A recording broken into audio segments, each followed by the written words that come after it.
ও পিসি, তুমি ঘরে যাও, ঝড় উঠেছে, গৈরিক ঝড় উঠেছে। ঝড় তোমাকে উড়িয়ে নিয়ে যাবে, তোমার হাত পা ভেঙে যাবে। এই বয়সে যদি হাত পা ভাঙে তাহলে কিন্তু খুব কষ্ট, বাকি জীবনটাই ভাঙা হাত পা নিয়েই তোমাকে কাটাতে হবে। তুমি ঘরে যাও, তোমার আর কিচ্ছু নেই, সব কেড়ে নিয়েছে পশ্চিমবঙ্গের মানুষ, সব কেড়ে নিয়েছে পশ্চিমবঙ্গের মানুষ। তোমাকে আর বাঙালির মধ্যে ফেলছে না, তোমাকে অবাঙালির মধ্যেই ফেলে দিয়েছে। তোমাকে বোধহয় বাংলাদেশি ভাবছে, বাঙালির হয়েও তুমি এখন বাংলাদেশি হয়ে গেছো। কারণ তুমি ওই যে সব কাদের কথা বলছিলে, দুধেল গাইদের কথা বলছিলে, সেই দুধেল গাই বলদের কথা বলতে বলতে তোমাকে বাঙালিরা সব এখন দুধেল গায়ের মা ভেবে নিয়েছে। তুমি ঘরে যাও পিসি, তোমাকে আর বাঙালি চাইছে না। তুমি এবার ঘরে যাও, গেরুয়া ঝড় উঠেছে, তোমার রাজত্ব শেষ। তুমি যে হীরক রাজ্যের রাজা ছিলে, তুমি যে হীরক রানী ছিলে, সেই রানীর রাজত্ব শেষ হয়ে গেছে। তুমি এবার নিশ্চিন্তে ঘরে গিয়ে চুপচাপ বসে থাকো। নমস্কার, আমি প্রদীপ দাস, আর আপনারা দেখছেন দেশপ্রেমিকদের চ্যানেল আমাদের ভারত। যারা প্রথম দেখছেন তাদের বলছি যে আপনারা চ্যানেলটি সাবস্ক্রাইব করবেন এবং অনুগ্রহ করে লাইক করবেন। তো ঝড় উঠেছে, আমি প্রথমেই বলেছিলাম, এর আগেই বলেছিলাম, ভোটের 7 দিন আগে বলেছিলাম যে হঠাৎ থমকে গেছে পরিবেশ, ঝড় উঠবে, ঝড়ের পূর্বাভাস। তারপরে কদিন আগেও বলেছি যে বিজেপি কোথায় চলে যাবে, সবাই এরকম টাই দিচ্ছিল। আমি কিন্তু বলেছিলাম 200 পার, এখনো 200 পার করেনি, হয়তো যাবে কিনা বলতে পারি না, কিন্তু এই ইঙ্গিতটা আমি পেয়েছিলাম। আমার কথা তো আর সেই অনেক হিসেব নিকেশ করে গ্রাউন্ড লেভেলে পরীক্ষা করে আমি তো বলতে পারবো না, দীর্ঘদিনের অভিজ্ঞতার থেকে আমি এটা বলেছিলাম। তো আজকে দেখা যাচ্ছে ঝড় উঠেছে। প্রথম দিকে দেখা যাচ্ছিল হাড্ডাহাড্ডি লড়াই, কাছাকাছি, কিন্তু যত সময় বেড়েছে তত ফারাক বেড়েছে। অনেকে প্রথমে ঝড়ের কথা বলতে রাজি হচ্ছিল না, তারপর তারা সবাই বলছে ঝড় উঠেছে। পিসির কি হবে? এই যে পিসির আমার আমার যা শুনতে শুনতে আমরা মানে বিরক্ত হয়ে গেছিলাম, আমাদের কান ঝালাপালা হয়ে গেছিল। তার নবান্ন, তার পুলিশ, তার অফিসার, তার আইএএস, তার আইপিএস, তার গঙ্গা, সব কিছু তার, পশ্চিমবঙ্গের কারো কিছু ছিল না। শুধু তিনি ছিলেন বাংলার মেয়ে, তিনি বাংলার মেয়ে, কিন্তু পশ্চিমবঙ্গের কোনো জিনিসে আমাদের কারো অধিকার ছিল না। সবই ছিল পিসির। পিসি যেটুকু দয়া করে দিতেন সেটুকুই আমরা নিতাম। কেউ যদি গঙ্গায় নৌকা ভ্রমণ করে তাহলেও তার আপত্তি, আমার গঙ্গায় নৌকা ভ্রমণ করলো। পিসি, তোমার এই আমার আমার আমার যে আমিত্ব, তোমার যে অহংকার, সেই অহংকারই তোমার পতনের কারণ হলো। আর তোমার ভাইপো যে বুক বাজিয়ে বলেছিল যে অমিত শাহকে, দেশের স্বরাষ্ট্রমন্ত্রীকে বাপের বেটা বলেছিল, যে 4 তারিখে বেলা 12টার পরে বাপের বেটা হলে এখানে থাকতে বলেছিল। কি কুৎসিত ভাষায় আক্রমণ করেছিল না? এটা বাঙালির কালচার, এই হচ্ছে বাঙালির কালচার। বাঙালি, তোমরা বাঙালির কথা বলতে, বাঙালি তোমাদের একেবারে বাতিল করে দিয়েছে। কোথায় গেল ভাইপো? সে এখন বলছে না কেন? সে কি মুখ লুকিয়েছে? আর তার বাড়ির সামনে যে বিশাল পুলিশি পাহারা, যার জন্যে এই ভবানীপুর এবং অন্য এলাকার মানুষ যারা ওখান দিয়ে যাতায়াত করেন তাদের সমস্যায় পড়তে হয়। এবার তার সেই পুলিশি ব্যবস্থা কি হবে পিসি?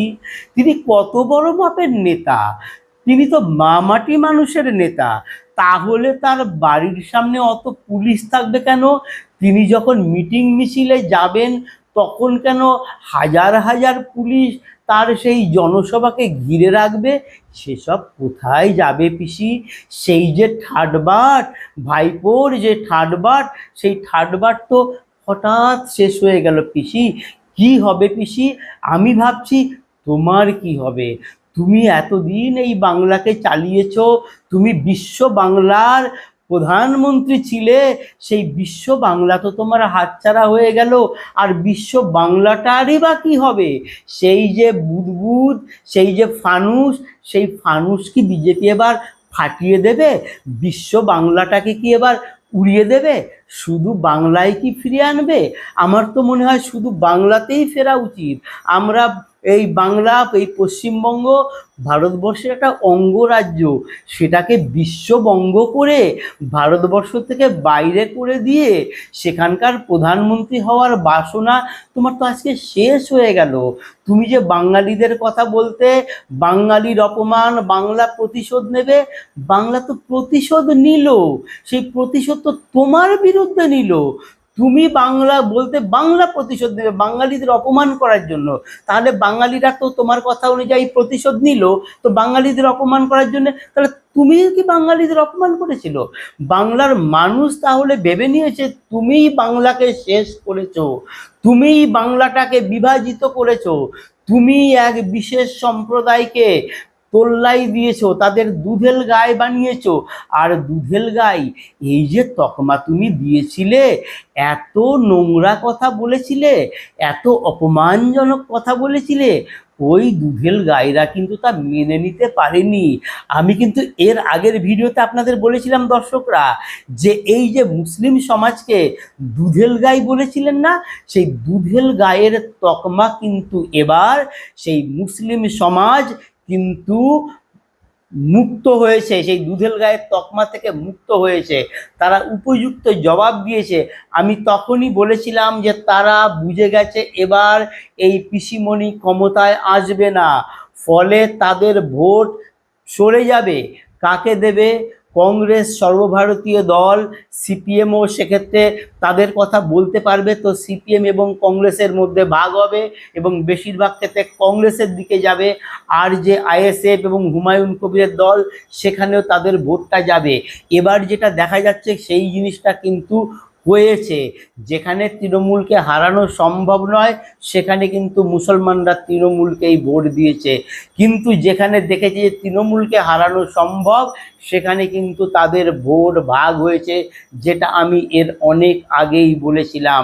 ফলে পিসি যে এই যে মুসলমান সমাজকে একটা ভোট ব্যাংক হিসেবে ব্যবহার করেছে এতদিন ধরে, সেই মিথ কিন্তু ভেঙে গেল এবং মুসলিম সমাজ এবার মানুষ হিসাবে, ভোট ব্যাংক নয়, মানুষ হিসেবে তাদের এবার পরিচয় দিয়েছে।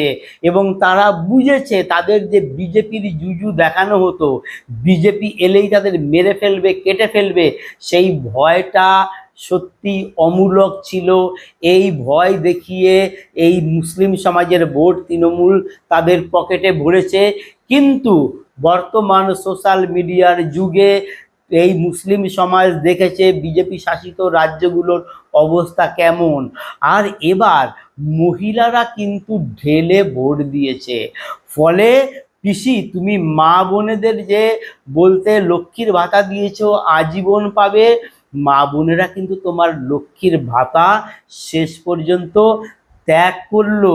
প্রধানমন্ত্রী বলেছিলেন সেই ভোটের প্রচারের সময়, সেই শেষের দিকে, যে তৃণমূল কয়েকটা জেলায় খাতা খুলতে পারবে না। তাই কিন্তু হচ্ছে। ঝাড়গ্রাম, পশ্চিম বর্ধমান, আলিপুরদুয়ার, জলপাইগুড়ি, সেখানে কিন্তু তোমার দল খাতা খুলতে পারেনি। তোমার দলকে একেবারে ত্যাগ করেছে মানুষ। ফলে পিসি, তুমি যে বলতে না যে বাংলার তুমি উন্নয়ন করেছো, বাংলাকে বিশাল জায়গায় পৌঁছে দিয়েছো, যুবকদের তুমি বেকার যুবকদের ভাতা দিয়েছো, ভাতা দিয়ে কিন্তু আর সন্তুষ্ট হয়নি, তারা চাকরি চেয়েছে, তাদের তুমি চাকরি দিতে পারোনি, বরং তাদের চাকরি কেড়ে নিয়েছো, শিক্ষকদের চাকরি কেড়ে নিয়েছো, সরকারি কর্মচারীদের দিয়ে দাওনি, তাদের তুমি কুকুরের সঙ্গে তুলনা করেছো, তাদের সঙ্গে কুকুরের মতো আচরণ করেছো। ফলে সব দিক থেকে মানুষ, পশ্চিমবঙ্গের মানুষ, বাঙালি সমাজ তোমাকে কিন্তু এবার বাতিল করে দিয়েছে। ফলে পিসি, তুমি আর বাইরে থেকো না। প্রচণ্ড ঝড় উঠেছে, গেরুয়া ঝড় উঠেছে, এই ঝড়ে তুমি ভেসে যাবে, ঝড়ে তোমাকে উড়িয়ে নিয়ে চলে যাবে। তুমি ঘরে ঢোকো, দরজা বন্ধ করে থাকো, আর বেরিও না, কারণ এই ঝড় কিন্তু এখন সহজে থামবে না। তুমি বলতে না তোমার আইএএস, তোমার আইপিএস, সব তোমার। এরা তো সরকারি অফিসার, আধিকারিক। তুমি আজ আছো কাল নেই, এটা তুমি কি জানতে না? তুমি কি জানতে সারা জীবন? তুমি কি তাদের চাকরিতে এনেছো? তুমি কি তাদের মায়না দিতে? এরকম আইএএস আইপিএস অফিসারদের নাম ধরে ডেকে ডেকে বলা যায় এই সংস্কৃতি? এটা কি বাংলার সংস্কৃতি? ভারতবর্ষের কোনো মুখ্যমন্ত্রীকে, এমনকি প্রধানমন্ত্রীকেও তো এইরকম কথা বলতে শুনি না। তারপরে তোমার সেই আইএএস আইপিএস অফিসাররা জুতো খুলে তোমার সামনে, তোমার বাড়ি গিয়ে প্রসাদ বিতরণ করে। তারা তোমার সামনে হাত জোর করে দাঁড়িয়ে থাকে। তুমি তাদের কি বানিয়েছিলে বলো তো দেখি?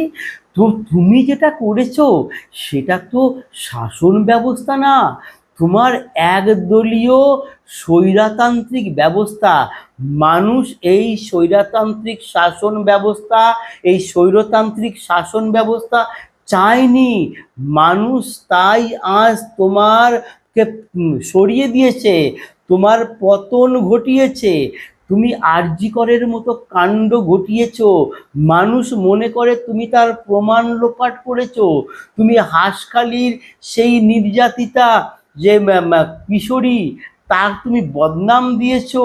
তুমি প্রত্যেকটা ক্ষেত্রে যত অপরাধ হয়েছে, তুমি কামদুনির ক্ষেত্রে কোনো বিচার দিতে পারোনি, তথ্য প্রমাণ লোপাট করার ব্যবস্থা করেছো। পশ্চিমবঙ্গের মানুষ এই 15 বছরে কোনো সুবিচার পায়নি, কোনো কর্মসংস্থান পায়নি, পশ্চিমবঙ্গের মানুষ কিচ্ছু পায়নি। তুমি খালি একটা শ্রেণীকে শুধু ভাতা দিয়েছো, তুমি মা বোনেদের ভাতা দিয়ে তাদের ভোটটা কিনেছো, আর মুসলমান সমাজকে দুধের গাই বানিয়ে তাদের বিজেপির জুজু দেখিয়ে এতদিন ভোটে জিতেছো। কিন্তু এবার মানুষ বুঝতে পেরেছে তুমি কি চাইছিলে, তুমি এতদিন কি করেছো। তুমি রাজ্যটাকে শূন্য করে দিয়েছো, তুমি উন্নয়নের টাকা শুধু ভাতার খাতে দিয়েছো, রাজ্যের উন্নয়ন নেই, রাজ্য পিছিয়ে পড়ছে। তাই মানুষ আর রাজ্যকে পিছিয়ে দিতে রাজি নয়, তাই তোমাকে সরিয়ে দিল। এবার বিজেপিকে ক্ষমতার সিংহাসন উপহার দিল। আমার এই প্রতিবেদন কেমন লাগলো তা অবশ্যই জানাবেন। নমস্কার।